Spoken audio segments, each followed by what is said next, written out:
Welcome to the NancoVerse.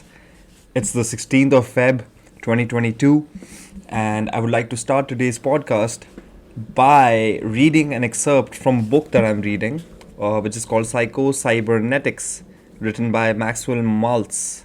Maxwell Maltz. Oh, Maltz. Makes me want to drink a beer at 8 in the morning. Wow, nice. Naman, control yourself. I don't drink, by the way. Yes, I would like to read this excerpt, and I think it's a beautiful little piece, and I would highly recommend everyone to read this book. And so, this little thing of writing, the headline for this is called Your Program for Better Living.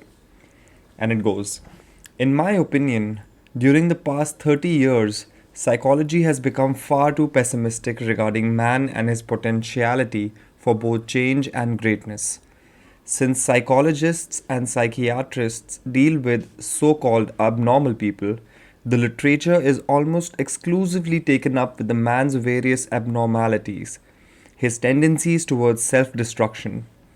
Many people, I am afraid, have read so much of this type of thing that they have come to regard such thing as hatred, the quote, destructive instinct, guilt, self condemnation, and all other negatives as quote, normal human behavior. The average person feels awfully weak and impotent when he thinks of the prospect of pitting his puny will against these negative forces in human nature in order to gain wealth and happiness. If this were a true picture of human nature and the human condition, quote, self improvement would indeed be a rather futile thing. However, I believe, and the experiences of my many patients have confirmed the fact that you do not have to do the job alone. There is within each one of us a quote, life instinct, which is forever working towards health, happiness, and all that makes for life for the individual. This life instinct works for you through what I call the creative mechanism, or when used correctly, the success mechanism built into each human being. Every one of us has the success mechanism it takes to be successful. All we need to do is get rid of all of these negative, low frequency thoughts. This is not from the book, these are my thoughts. These low frequency thoughts of hatred, jealousy, and we need to move forward with our lives and create value for the people. And that's why I'm here again talking to you guys. And let's begin this episode of the NancoVerse, bringing you news and value. Woohoo! Let's go! And more importantly, I like to bring you guys news which I feel is of some value. Because there's a lot going on in this world, and a lot of it is not really needed for anyone to really pay too much attention to. Even though our news channels, mainstream media is doing its best to distract us from some of the cool stuff that's happening in our world. But at the same time, thankfully, there are newspapers which cover everything. And my process is to go through the newspaper and bring to you items which I feel might be of value. And with that, keeping that in mind, there's this really beautiful news that I'm reading. It talks about the need to have more women in the DTC, which is the Delhi Transport Corporation. Whoever's from Delhi might know about DTC, and whoever's not, it's okay, you don't really have to know. But it's a really encouraging news which talks about how DTC currently has one woman driver and around 1200 women conductors. One woman driver. DTC currently has one woman driver, which is, I think, a little bit of a shame. We need more women drivers, man. I mean, a lot of people would disagree with this when they hear this. But at the same time, I think that'll be a little bit sexist. But yeah, because we need more women in the workforce so that it's a little bit more inclusive. And that's what I love about my city, Delhi, because Delhi is this really, like when you go out into the metro or you see the people in the buses, everyone's working. Everyone's out there, irrespective of their gender, caste. You will see people limping, and they're going to work. They don't have proper working legs, but they're going to work. Everyone works in Delhi, and which just gives you that hustle, it just makes you want to move. So this particular news is so interesting, and I would love to read this.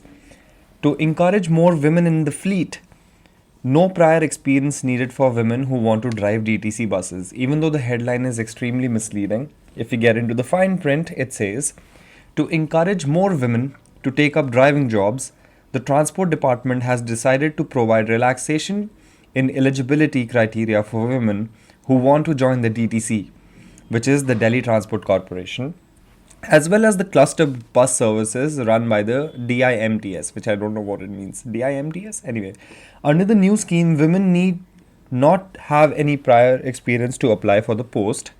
As per the current DTC guidelines, men and women need to have 3 years of experience to join as bus drivers. The department has done away with this criteria for women while keeping it in place for men.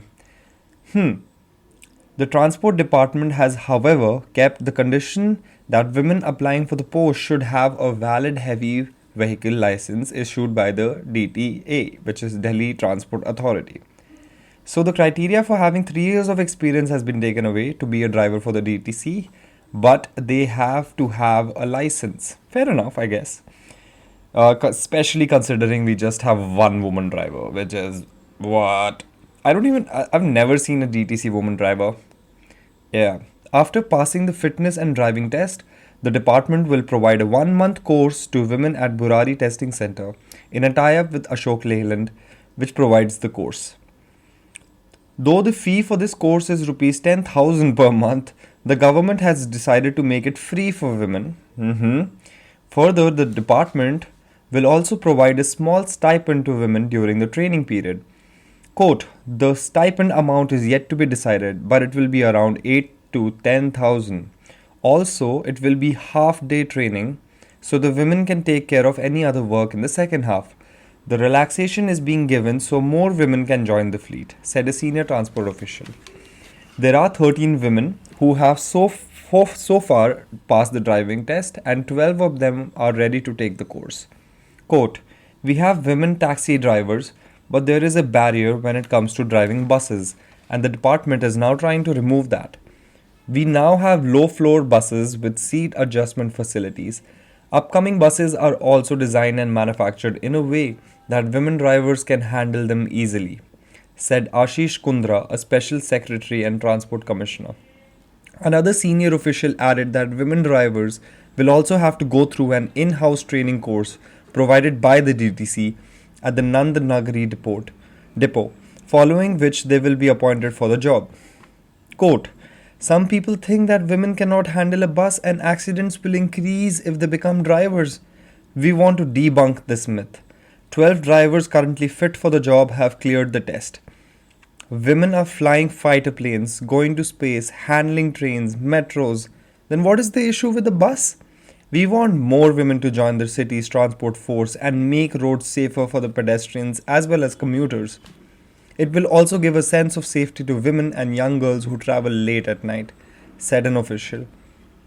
This is a really good move. I feel there is a need for women to be given space in the public sphere, especially when you have situations where women are not the safest minority especially in this city. Delhi is not really that safe for women.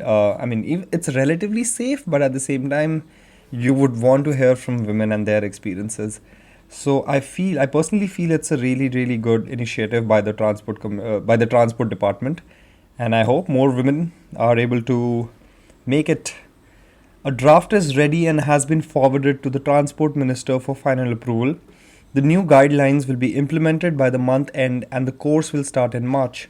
Transport Minister Kailash Galot said in November that the Transport Department will also consider giving 33% reservation to women in bus driving posts, particularly on the electric variety.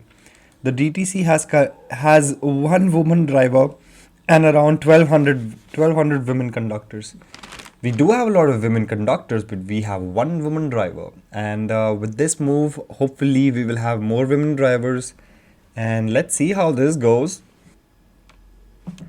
But the point of women are flying fighter planes, women are going to space, handling trains, metros, then what is the issue with the bus?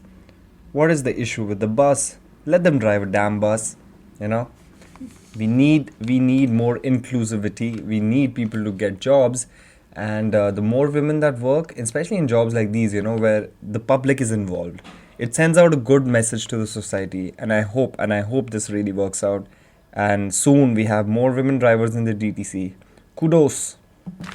Now, moving on to a story which I feel is straight out of moving on to a story which I feel is straight out of a damn Bollywood movie. Although we have all heard of rogue cops that hush up cases by being given some money, and this is nothing different. This is a case where it is alleged that an IPS officer was given about 2.5 crores to hush up a case where there was a burglary where somebody stole some money worth rupees 30 crores from a Gurgaon flat. And this is a story by Pavneet Singh Chadda, and it's really interesting. I mean, this is some masala news, but at the same time, it does reflect a lot on the realities of our society these days, where one can't even trust cops anymore. And if you've stolen, say, if you've stolen about 100 rupees, you can just give the cop 10 rupees and hush up the case, apparently. But thank God that we have the judicial system that can put people to account. And this says, a district court. This is the headline goes, not a simple case of cycle theft. Gurgaon court rejects IPS officer's anticipatory bail plea. A district court in Gurgaon on Monday dismissed the anticipatory bail of IPS officer Dheeraj Setia, against whom the Prevention of Corruption Act has been invoked in a multi-crore heist case in Gurgaon. While dismissing his bail petition, the additional sessions judge Amit Shahrawat, in a order on Monday, said the extent of influence exercised by him over his subordinates to hush up the case may not be scaled unless the petitioner is questioned. Quote, whether this whole illegal exercise has been done by petitioner with concurrence of then Commissioner of Police, Gurugram, who was his immediate senior at Gurugram, or other higher police authorities, the same may also not be ascertained unless petitioner is questioned into custody, said the court. Dheeraj Setia, who was posted as a DCP in Gurgaon when the theft was committed, was suspended on December 10th, 2021, after court had put under scanner allegations of bribery against him. In a disclosure statement, the alleged mastermind of the heist, Dr. Sachinder Kumar Nawal, had claimed he handed over a bag containing 3 kg gold bricks, 1,35,000 US dollars, and rupees 62,000 rupees, total value being 2.5 crores, to Setia at his house for covering up the case in September 2021. So the guy who was the mastermind of the heist himself has come out and said that he gave 2.5 crores to the DCP of Gurgaon. And this DCP wants to get bail. Damn, man, this gets really murky. Quote, if the gangsters and dacoits visit the office and residence of DCP with bags having 2.5 crore to get hushed up the case, then the poor man of this country should certainly go to some deity to pray for his survival. End quote. The court said. The court added, quote, the plight of a common man may not be even imagined. That's so true. If an IPS officer like petitioner starts hushing up criminal cases by way receiving gratification. He's a damn IPS officer. This is the dream of so many young people out there today. And is this what you would want to do when you become an IPS officer? That you take money for hushing up a case? I think it's extremely sad. It's almost a revelation that, if you become a high ranked official and somebody comes and gives you a lot of money to do something illegal, would you do it? Would you do it? Let me know, man. A lot of people who want to become IPS officers, want to become IAS officers, should ask themselves this question. Like, it's very easy to say it while you're about to get commissioned, but when you're actually in the position of being paid money by a freaking thug, what do? Coming down heavily on the police probe in the case, the court observed that this was not a, quote, simple case of cycle theft, but a big multi-crore burglary. The complainant company as well as the Gurugram police initially tried to hush up the whole matter due to their ulterior motives. However, Anyone may not be spared whatever the post he adorns, as this is the country ruled by the law, thank God, by not the gangsters or the burglars, said the court. The probe so far has found that on the intervening night of August 3 and 4, 2021, at least 30 crore rupees 30 crore was stolen from the office cum flat of Alpha G Corp Management Services Private Limited in Sector 84 of Gurgaon. Observing that possibilities were quite high that the complainant company had still not disclosed the actual cash amount kept in the flat when the theft was committed, the court said. Certainly, such cash money was black and unaccounted. So even the people who were whose money was stolen, even that money was stolen. So this whole thing is so murky and dirty. But at the same time, what really stood out for me in this story is how a cop can be paid by the dacoits to hush up the case, which is so sad. And I would definitely track this story and see where it goes. Moving on, I would like to read an editorial written by Professor Deepak Pental, who is a former vice chancellor of the University of Delhi. And I did some research and I realized that he also teaches genetics. And this is a beautiful article about the need to increase the expenditure on research and development to make India a self-reliant country. The key driver of self-reliance. India needs to invest more in research and development and the upgradation of human resources. The budget disappoints on this count. According to UNESCO's stats, the global expenditure on research and development has crossed $1.7 trillion. Where does India stand in terms of spending on R&D? The most used indicator to measure country-wise investments in R&D is the gross domestic expenditure on R&D, GERE, gross domestic expenditure on R&D, as the percentage of gross domestic product. A comparison of the R&D spending of some of the countries representing different regions of the world and India in terms of GERE, as I would call it from here on, as a percentage of GDP shows India to be a low spender, only 0.66% of the GDP in comparison to the developed countries and emerging economic powers of East Asia.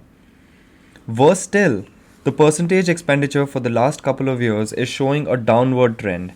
A quick analysis of the allocations to various R&D organizations in the recently presented 2022-23 budget shows continued stagnation. This does not augur well for the future. The Finance Minister's budget speech for 2022-23 contains two references to R&D related issues. One, defense R&D will be opened for industry, startups, and academia with 25% of the defense budget earmarked for such activities, which is actually quite promising, 25%. The other, identification of sunrise opportunities in areas like artificial intelligence, geospatial systems and drones, semiconductors, space, genomics and pharmaceuticals, green energy, and clean mobility systems, quote, for R&D in these sunrise opportunities in addition to efforts of collaboration among academia, industry, and public institutions. Government contribution will be provided, the finance minister said. However, the budget has no extra provisions for R&D in the flagged sunrise opportunities. Damn. The pre-budget economic survey for financial year 2021-22 does not even mention R&D in contrast to the 2020-21 survey that flagged the issue of very low investments in R&D. Economic Survey 2020-21 suggested that the country needs to increase its GERD, which is GERE, which is the gross domestic expenditure on R&D, GERD, from around 0.7% to over 2% of its GDP, as is the situation in the Western and East Asian economies. While the survey suggested that the private sector needs to raise its share of spending from 37% to 68% of its total spending on R&D like the other high spenders, however, I would argue that the central government needs to take the initiative in this respect. If the government starts spending more on R&D, I think the private sector will follow suit. The last comprehensive report on R&D spending in India was published by the Department of Science and Technology in 2020. From the allocated funding in 2017-18 for R&D, 61.4% of the amount went to DRDO, Department of Space 19%, Atomic Energy 10.8%, DRDO got 31%, leaving around 37% for the allocated amount for general R&D agencies, which include ICAR, CSIR, DST, DBT, ICMR, etc., and only 0.9% to R&D in electronics, IT, and renewable energy. In most of the developed capitalist countries, defense-related R&D is undertaken by the private sector. In India, this expenditure is mostly borne by public funding. Therefore, the percentage contribution of the government to GERD should be higher. Globally, the most R&D intensive areas funded by the private sector are pharmaceuticals and biotechnology, IT hardware and software, automobiles, materials and chemicals, and aerospace and defense. The ratio of private to public spending in R&D was 19:81 in 2001-2002. It improved to 35:65 in 2011-12, but continues to stagnate since then. Higher spending in R&D by private sector will happen as the manufacturing sector expands in the country. Between 2011-12 and 2017-18, the number of universities/institutions increased from 752 to 1016, and doctoral degrees awarded yearly from 10,011 to 24,474.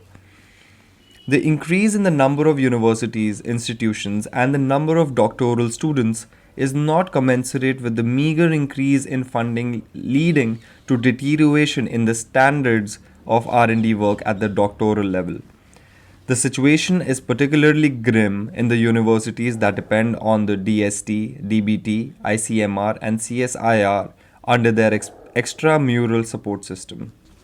I don't know what that means. Extramural support system.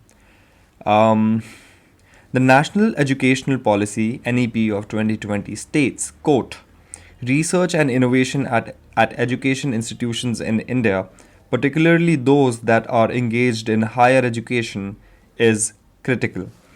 Evidence from the world's best universities throughout history shows that the best teaching and learning process at higher education level occurs in environments where there is a strong culture of research and knowledge creation. NEP 2020 suggested the establishment of a national research foundation to fund competitive, peer-reviewed grant proposals from universities, colleges, and institutions of higher learning. The finance minister in her budget speech of 2021 proposed an allocation of rupees 50,000 crore over the next 5 years. However, in the actual budget, no such provisions were made. Wow.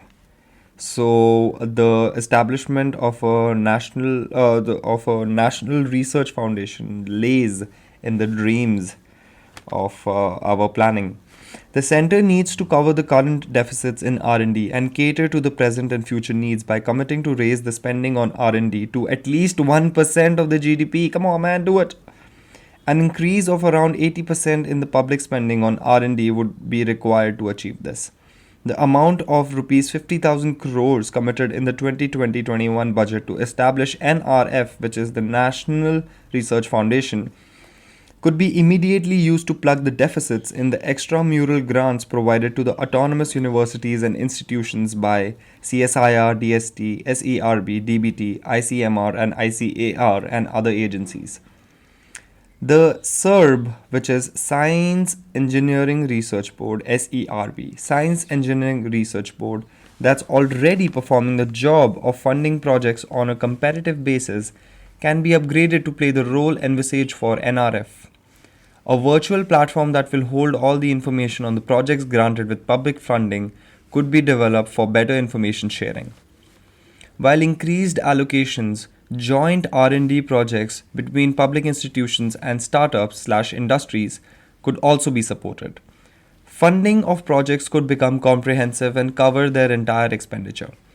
Almost all the developed countries follow this practice. To make India self-reliant, the country requires the upgradation of human resources in R&D. Currently, there is a lack of adequate expertise in many emerging areas. In the next 5 to 6 years, around 5,000 students slash scientists need to be trained at the doctoral and postdoctoral level in the best laboratories abroad in areas of R&D where India needs to do better for national prosperity and areas of strategic importance. That India has established good relations with economically developed democratic world would help. Concomitantly, that's a beautiful word. Concomitantly, this is the hazards of my job. Sometimes I come across words that I have no idea what they mean, or I've never come across them. I've come across this word before, concomitantly. It's spelled as CONCOMITANTLY. Concomitantly. Postdoctoral work in India should be encouraged by providing better remuneration to the young scientists. It would be extremely useful if postdocs can be utilized in collaborative projects between institutes slash universities and industry. Joint projects with some of the leading laboratories worldwide could also be funded by the enhanced funding allocation. India should be an equal partner in such projects and share the benefits of intellectual property that emerges from this joint work.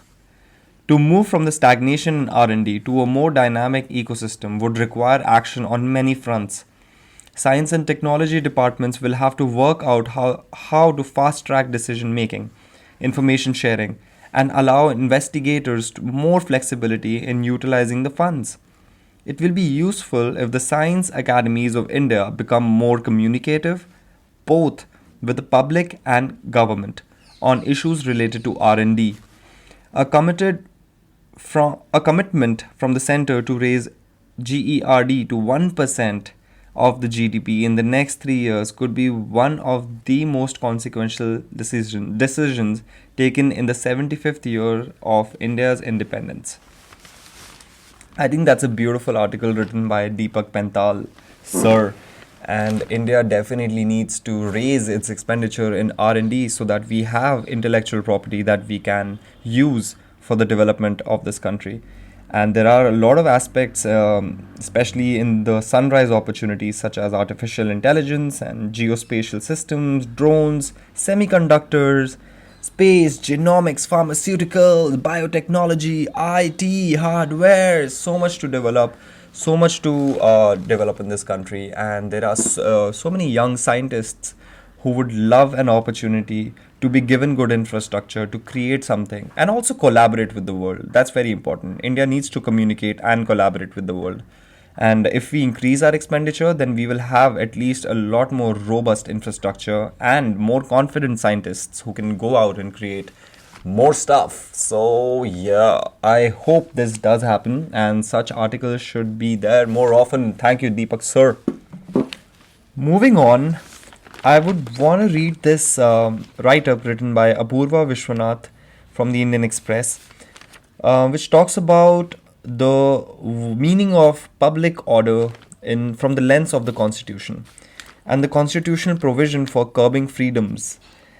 The Karnataka High Court is hearing a challenge to the constitutionality of the state government's ban on students wearing a hijab in educational institutions. In Tuesday's hearing, the judges heard an argument on whether the state can justify the ban on the ground that it violates, quote, public order. What violates public order and what is the constitutionality of curbing these freedoms of wearing what you want to wear? Let's see. What is public order? First, let's discuss that. Public order is one of the three grounds on which the state can restrict freedom of religion. Public order is also one of the grounds to restrict free speech and other fundamental rights. It's actually quite a powerful couple words. Public order. Damn, maintain public order, bro. Article 25 of the Constitution guarantees to all persons right to freedom and conscience and the right freely to profess, practice and propagate religion subject to public order, morality and health. So these are the three aspects, the three factors on which this fundamental right is not absolute. It is subject to public order, morality, and health. Public order is normally equated with public peace and safety. According to List 2 of the 7th Schedule of the Constitution, the power to legislate on aspects of public order rests with the state. How does it relate to the hijab ban? According to the government order issued on February 5th under the Karnataka Education Act 1983, quote, public order is one of the reasons for not allowing students to wear a headscarf in educational institutions along with, quote, unity and integrity. The petitioners have asked the state to show how the mere wearing of a hijab by students could constitute a public order issue. Quote, this is not a case where a religious practice involves a public gathering where dangerous weapons are paraded. The petitioners' counsel Devadatt Kamath argued. The second argument made is that the government cannot delegate to college committees the function of determining whether the hijab was detrimental to public order. The government order states that while individual college committees are free to determine the uniform, in the absence of such rules, the government order banning the headscarf would apply. Kamath argued that only the government can make an assessment of public order. How has the state responded?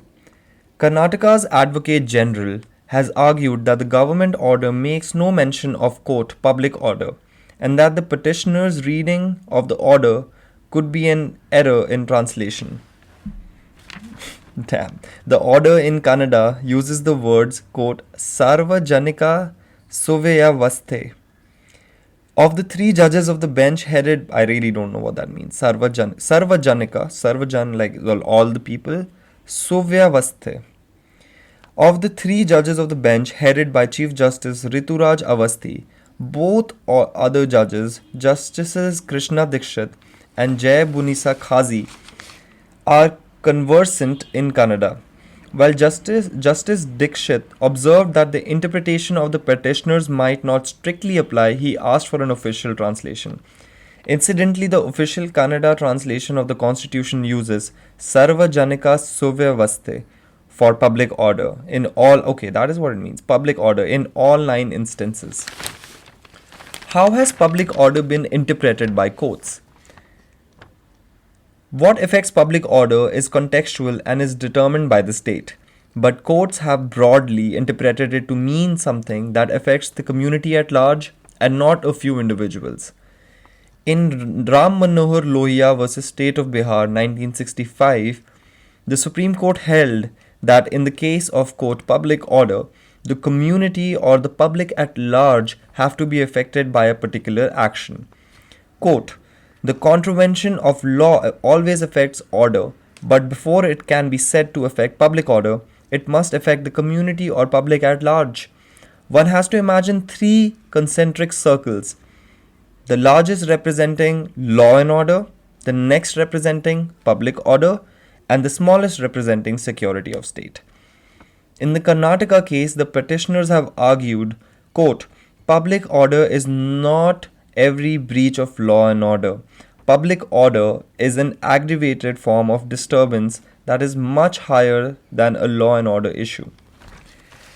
Constitutions, laws, lawyers, hijab, students, protests, this entire mess has been quite fascinating, and a lot of us have taken a lot of cheap thrills from this. But at the same time, I think it's a matter of understanding what the needs of these students are and why are they wearing what they're wearing, and according to our constitution, what is the best provision for these kids. And sometimes, it's like quo warranto, who gave you the authority to make these rules, is a very important writ that can be exercised in a situation like this. I'm no lawyer, but I can talk to a few lawyers about this. It's a very interesting development that has happened in Karnataka. And I really hope for better sense to prevail and students to get back to studies, man, so that this country can develop. Moving on, there has been a development in digital ad growth, which I think was only inevitable. This news, I'm just like kind of surprised to read it now. The total expenditure likely to be undertaken by various companies on advertisements in India are likely to cross the woohoo, wait for this, 1 lakh crore mark, and digital mediums are likely to grow faster than other traditional channels. So, everybody on social media, be ready for a lot of digital ads if you have not been getting them already, which has been happening for many years. But the expenditure by big companies is rising really fast. 1 lakh crore mark has already been spent on advertisements. It's not untrue when they say that we are definitely the most advertised to generation of all time, and this shows in the numbers as well. um, 1 lakh crore mark, and digital mediums are likely to grow faster than other traditional channels, global media investment company Group M said in a report on Tuesday. Quote, the pandemic has pushed the envelope towards digital and has hence topped the pie, with advertisers keen to explore more of it. That's why companies like Facebook make money. E-commerce and telecom will drive the economy. We also expect FMCG and auto to slowly catch up and contribute towards this growth. In its report titled This Year, Next Year 2022, the company has projected that in 2022, digital will overtake the television to become the largest medium and grow at around 33% during the calendar year. Overall, share of digital mediums will grow to 45% from 41% as far as the expenditure on advertisement is concerned. Last year, the Indian Express had reported that in 2020, the advertisement revenues from the India operations of big tech companies, Facebook and Google, was higher than the combined ad revenues of the top 10 listed traditional media companies at rupees 8,396 crore. This is mind boggling. So the advertisement revenue from Indian operations of big tech companies like Facebook and Google was higher than the combined ad revenues of top 10 listed traditional media companies, which is insane. While Facebook and Google combined earnings earned rupees 23,213 crore in advertisement revenues, the top 10 media companies earned 8,396 crores, which was nearly one third. Both Facebook India and Google India, however, lag on aspects such as net revenue and net profit when compared to traditional media companies.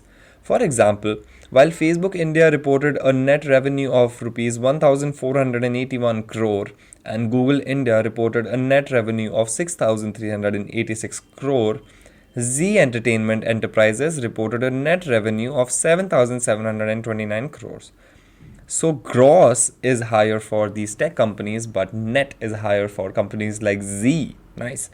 The main reason for this is that Facebook India and Google India operate on an advertisement reseller model in India, which means that they buy inventory from a global subsidiary of firm's US's of the firm's US headquarters and then resell that ad space to their client in India. For this, they pay a share of their gross advertisement revenue to the global arm from whom they purchase ad space. Because at the end of the day, it is owned by US. Quote, we are expecting a noteworthy revival of OOH, which is out of home, and cinema, too, after a tough period. Advertising on e-commerce, the rise of influencers and short format videos along with OTT has seen growth in 2021, which would continue in 2022. Siddharth Prashar, President of Investments and Pricing Group M India said. Very interesting. Something that I did not know about was the advertisement reseller model in India, which means, I'll repeat, which means that they buy inventory from a global subsidiary of the firm's US headquarters and then resell that ad space to their client in India. For this, they have to pay a share of their gross advertisement revenue to the global arm from whom they purchase ad space. Digital is becoming big. It's taking over TV, print, OOH, out of home, radio and cinema. Anyway, we're lagging, but yeah, I mean, this is quite fascinating. Already 1 lakh crores have been spent on advertisement. So I think it is true when they say that they know you better than these advertisers know you better than you know yourself. So it's time we start meditating, guys, and not spend all of our money, because they're spending a lot of money to make sure that we spend money. So beware. And with this, I would like to end today's episode of the NancoVerse. I hope you guys found something of value and it made your day a little better and more informative. That is my pursuit. That is my goal. And I hope everyone is staying hydrated, happy, and sustained. Look out for yourself, look out for your family, look out for your friends, and try and make a better version of yourself so that we are all able to get better in this life journey. And I would really highly encourage all of you to press the subscribe button if you haven't already. I want to thank all of my new subscribers. I've been getting some new subscribers, so thank you for that. And if you haven't subscribed to the NancoVerse, please do it ASAP. This will be a no-cost support to my cause to bring you some valuable news and information. And also, I'm on Spotify. So if you guys want to listen to the podcast seamlessly without having to, um, unlock your phone and go on the YouTube app, do check me out on Spotify. It's NancoVerse. It's spelled as NancoVerse. NancoVerse on Spotify, Google Podcasts, and all other streaming services. So do find me there, and I hope you guys enjoy your life, enjoy yourself. Jai Hind.